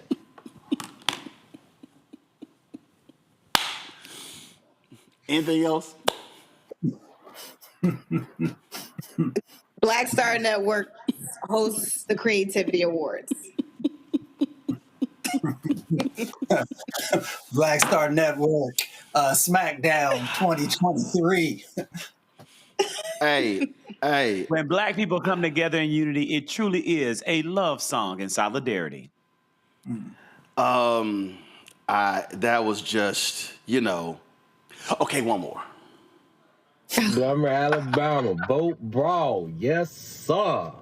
I love it. I'm just glad nobody got shot. But that white dude was wrong for trying to hit that damn older black dude. Boy, you can't be from around here. You ain't even from the area. You ain't from Millbrook, Prattville, Wetumpka, none of that. You can't be from close around here.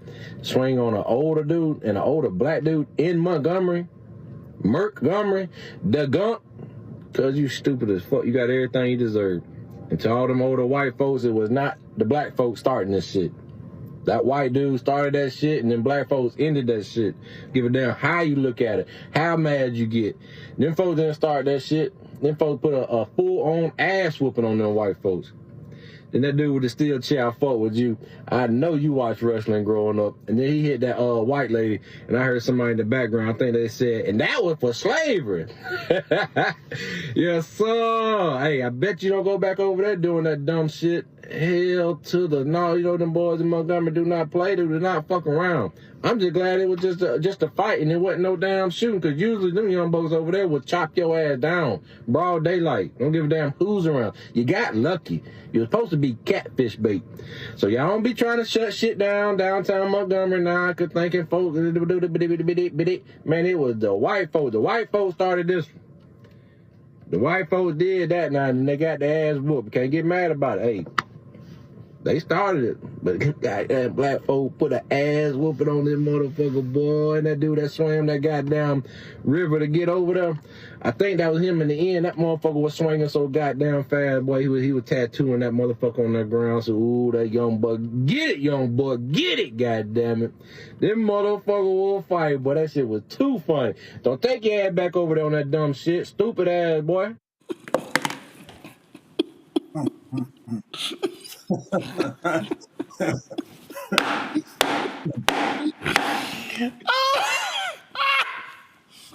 Roland. And that's why we got black on media.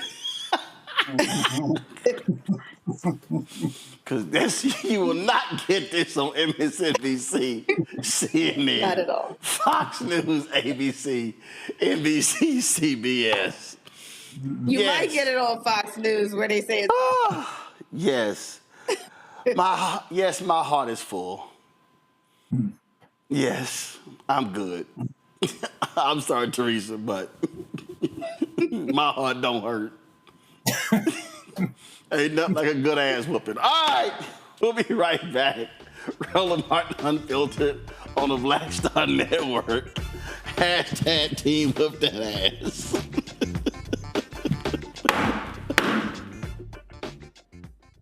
Next on the Black Table with me, Greg Carr. The United States is the most dangerous place for a woman to give birth among all industrialized nations on the planet.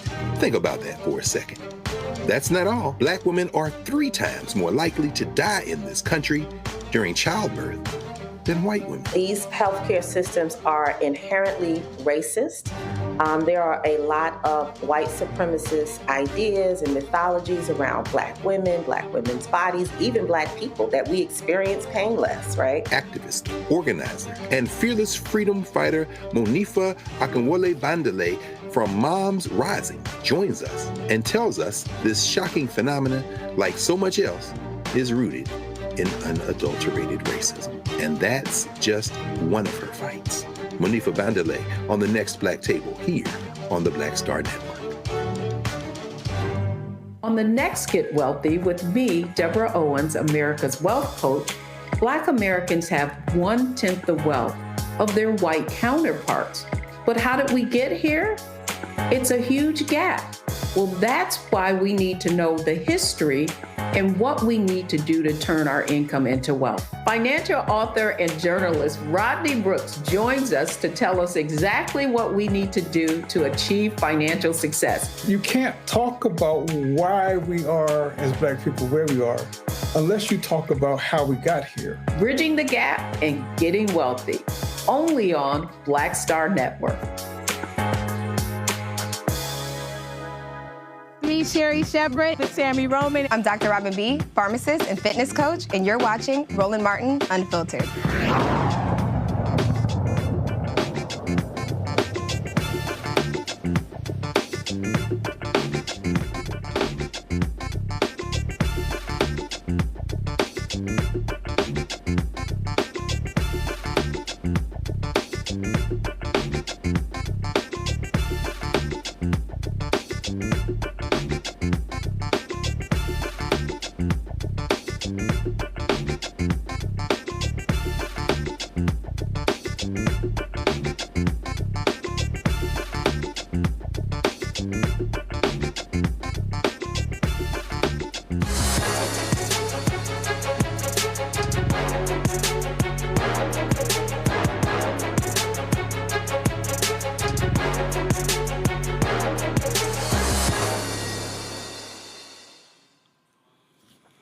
Folks, you go to shopblackstarnetwork.com. You'll see a number of products, of course, owned, started, founded by African Americans. Well, our guest today is called Epic Everyday. They got a lifestyle brand. They've got backpacks and other sort of bags as well.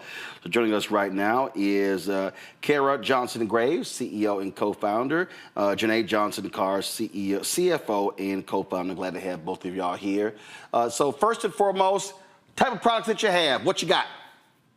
Well, first of all, I definitely have to say thank you for having us. And this is a great way to kick off Black Business Month. So we are Epic every day. We have tons of accessories, apparel, home goods for children that are historically excluded. We want to amplify and affirm those children to feel seen, celebrated, valued, and visible.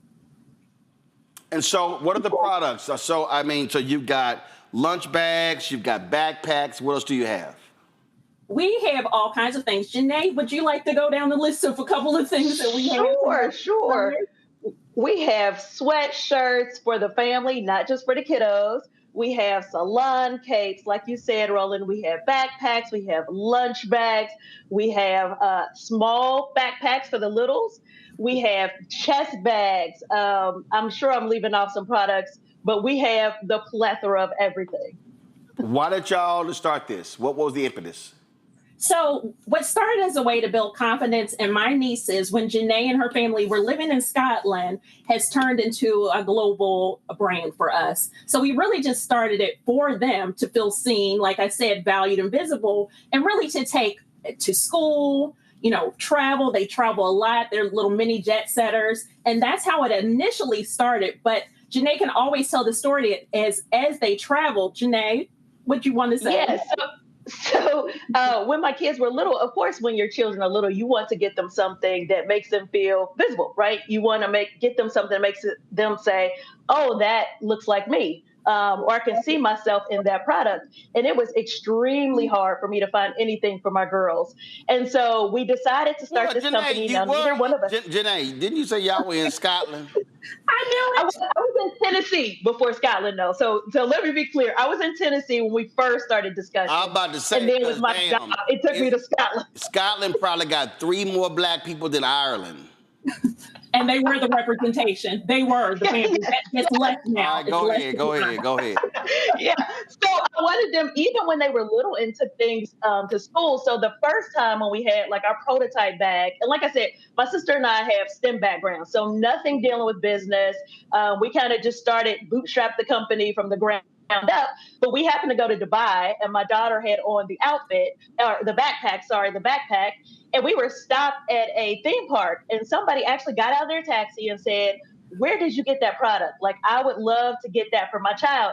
And I literally was like, we don't even have a Facebook page now. We don't have anything. We don't have an Instagram. But that made me see that something that we were doing, we were thinking of it in the right manner. And she was actually our first customer. She was living in Saudi Arabia, teaching English at the time. So it has grown from there. And I'm surprised by the amount of people that still stop us. I was stopped in the Atlanta airport by somebody asking about our products as well. And of course, I keep the cards on hand.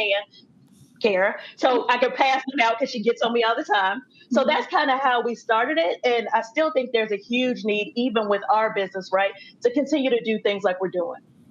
Somebody in the Exactly. And we took 2 years just to do research before we launched anything, beta testing, compliance, the right fabrics, all of those things for our brand. Somebody in the chat asked, is it only for kids? Do you have anything for adults? No, we do have products for adults as well. So we do have sweatshirts for the family. I wish I'd have brought mine today, but I was trying to be bright on camera. But we do have other products. We have, like I said, the chest bags. I carry my chest bag around with me. Like I said, we have the sweatshirts. We also have what we call our signature or Epic Everyday brand. So it doesn't have the kids on it. It just has our logo on it as well. So no, there are things for everybody. The littles to, I know some grandparents that take the items, and even my sister-in-law who's a nurse takes a backpack and a lunch bag to work with her every day. All right, question from the panel. Teresa, batter up. You know what? I am so in love with this product. Where did you guys originate from? Is it local, or you just started in California or something? Yes. So we're from Cincinnati, Ohio, if you could believe that.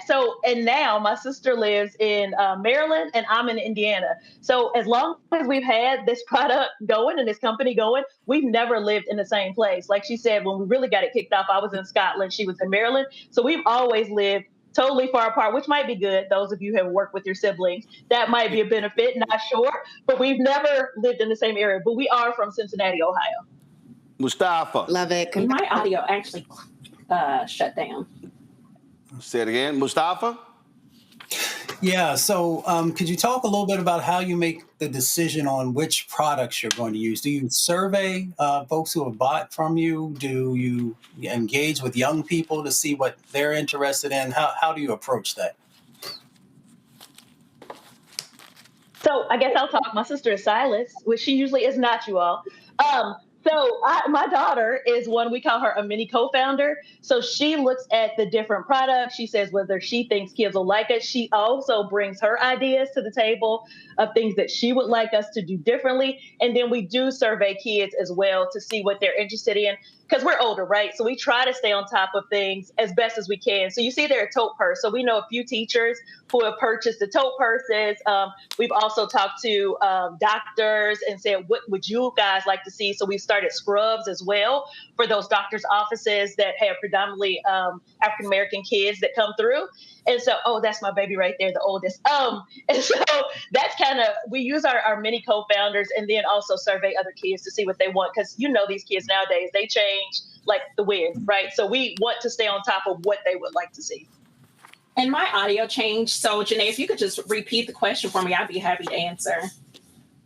Well, the question was, how do you decide on what product to launch next? That was the question. And I answered it, Karen. You're good. Yep. Okay. Zachary. I'm buying a day, okay? I'm buying a day. I got twins. We got twins here in the Kirk family. I got a niece and a nephew. They just started back to school in Mississippi. And this is something they're going to love. We're going to buy one for these little baby Virgos rolling out here. They're going to get it for back to school. Going to fill the backpacks up with stuff I know they're going to need. One of them loves to read. He'll get books. Boy twin, girl twin, don't like to read, hate to read. Pretty much hate everything with school, so I got to figure hers out because I do want her like some bows and because she like pretty stuff. So we're going to figure that out. But I'm really happy to see it. And I want to know, do you work with young kids? Because, you know, this is one great, Roland, thank you for providing the marketplace and providing the exposure. But when we could get this out to kids, like little ambassadors who buy the product, then they share the product out there and we kind of get it going, because this is something I want to see shared with more of our children. They need to see themselves represented in these types of products to feel good about school and what they're doing. Agreed. So first of all, thank you for that. My husband is from Mississippi, by the way, so shout out to Mississippi. And so, yeah, thank you for that. And we have talked about brand ambassadors. And so that is something we're looking at, because our thing is we want to get it out to as many people as possible, right? And like I said, we're just trying to figure this out because we don't have business backgrounds. I'm an engineer by trade. My sister was in medical technology and worked in an oncology hospital for quite a few years.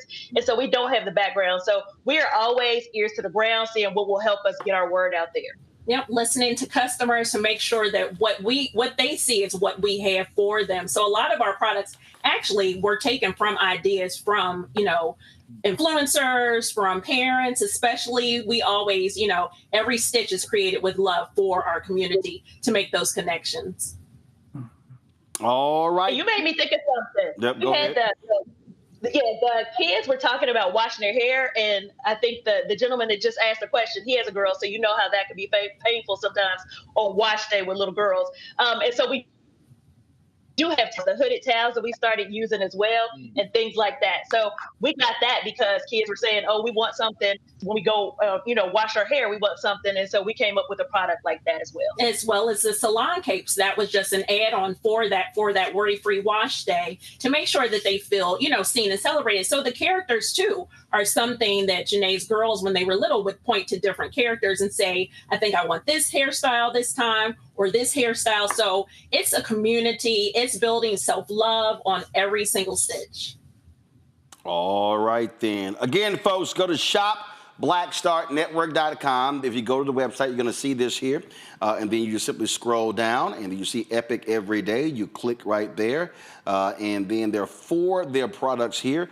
We're going to be adding more products. And so, but you see them right there. And so we certainly appreciate y'all being on today's show. Thanks a bunch and good luck. Thanks. Appreciate having us on. Thank you so much for this time. Thank you very much. Let me thank Teresa, Zachary, Mustafa, being on today's panel. I certainly appreciate it, folks. Thank you so very much. Folks, I'm going to be broadcasting tomorrow from Cleveland. Here there for the National Association of Black Journalists Convention. Looking forward to seeing a black journalist there. And so we're going to be there Thursday. Of course, Omi Congo is going to be sitting in for me because I have to give a keynote speech to the Chicago African Americans in Philanthropy. So I'm going to leave NABJ, go give that speech, then fly back to Cleveland.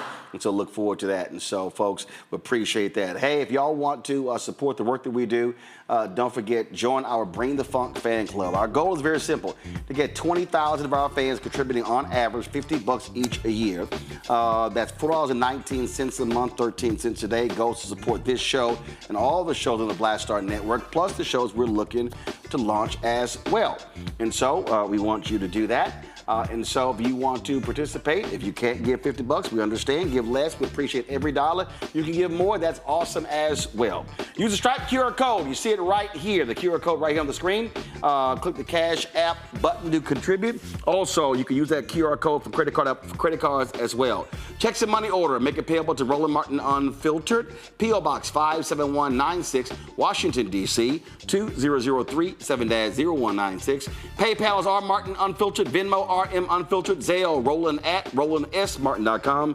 Roland at RolandMartinUnfiltered.com. Download the Black Star Network app. Apple phone, Android phone, Apple TV, Android TV, Roku, Amazon Fire TV, Xbox One, Samsung Smart TV.